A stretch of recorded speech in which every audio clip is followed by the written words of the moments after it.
जानवरों द्वारा जानवरों को खाना, जानवरों द्वारा इंसानों को खाना आपने सुना होगा। आपने इंसानों द्वारा जानवरों को भी खाते सुना होगा, क्योंकि यह आम बात है।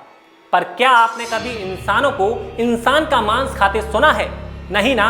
तो आज मैं आपको एक नहीं बल्कि दो आदमखोरों की कहानी बताऊंगा, जिसे सुनकर ही किसी के भी रोंगटे खड़े हो जाएं कि कैसे कोई इंसान को खा सकता है। नमस्कार, आप देख रहे हैं दहशत। मैं हूं कुलदीप कुमार। यह कहानी हमारे पड़ोसी मुल्क पाकिस्तान के पंजाब प्रांत में स्थित मक्कर जिले की है। यह कहानी इंसानी भेष में रहने वाले दो नरबक्षी भाइयों की है। यह दोनों भाई शादीशुदा हैं, लेकिन इनकी बीवियां इन्हें छोड़कर जा चुकी हैं। इन दोनों आदमखोर की बीवियों का आरोप था कि यह दोनों उन्हें रोज मारते पीटते और गाली गलौज करते थे। इन दोनों भाइयों का नाम मोहम्मद फरमान अली और मोहम्मद आरिफ अली है। दोनों भाइयों पर इल्जाम है कि उन्होंने 100 से ज्यादा मुर्दों को कब्र से निकालकर खा लिया।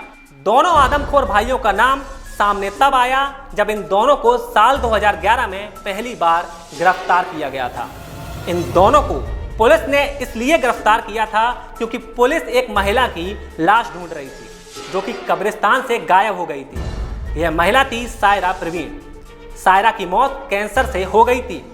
सायरा के परिजनों ने पुलिस स्टेशन में शिकायत की थी कि उन्होंने कल ही लाश को दफनाया था, और जब वह अगली सुबह कब्रिस्तान गए तो वहां की स्थिति को देखकर दंग रह गए, क्योंकि कब्र खुदी हुई थी और सायरा की लाश गायब थी। पुलिस ने जब छानबीन की तो पुलिस को पता चला कि सायरा की लाश को गायब करने में इन दो भाइयों फरमान अली और आरिफ अली का हाथ है।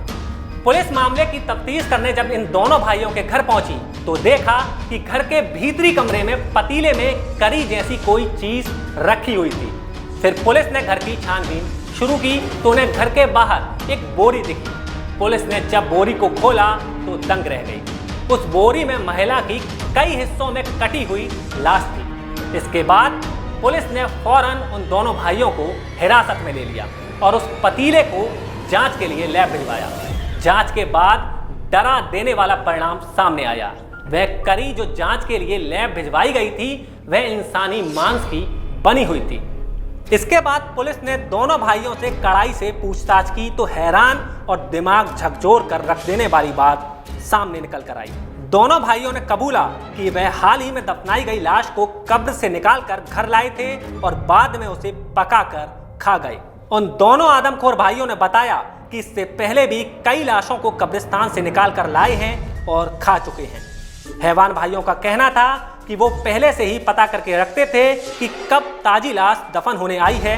दफन होने के बाद रात को दोनों आदमखोर भाई कब्रिस्तान में आते और दफन हुई लाश को कब्र से निकालकर अपने साथ ले जाते और पकाकर खा जाते। उन दोनों भाइयों ने यह भी कहा कि वह अब तक एक नहीं, दो नहीं, 10 नहीं, बल्कि पूरे 100 से अधिक मुर्दों को कब्र से निकालकर पकाकर खा चुके हैं। पुलिस ने दोनों को गिरफ्तार कर अदालत में पेश किया, पर अदालत में एक समस्या खड़ी हो गई, क्योंकि पाकिस्तान में ऐसा अपराध करने वालों के लिए कोई सजा का प्रावधान नहीं था। अदालत भी पशोपेश में थी कि इस हरकत के लिए उन दोनों आदमखोर भाइयों को क्या सजा दें। इसके बाद अदालत ने उन दोनों भाइयों पर कब्र से छेड़छाड़ करने और अन्य धाराओं के तहत 2-2 साल की सजा तथा 50-50 हजार का जुर्माना लगाया। हालांकि यह दोनों भाई जेल में कम और अस्पताल में ज्यादा रहे, क्योंकि इनका मानसिक इलाज भी चल रहा था। जब यह दोनों आदमखोर भाई सजा पूरी कर साल 2013 में घर लौटे तो लोग इनकी रिहाई का विरोध कर रहे थे। वहीं दोनों आदमखोर भी डर के साए में थे कि अगर वह घर से बाहर निकलेंगे तो लोग उन्हें कहीं जान से मार ना दें, इसलिए वह घर से निकलते ही नहीं थे।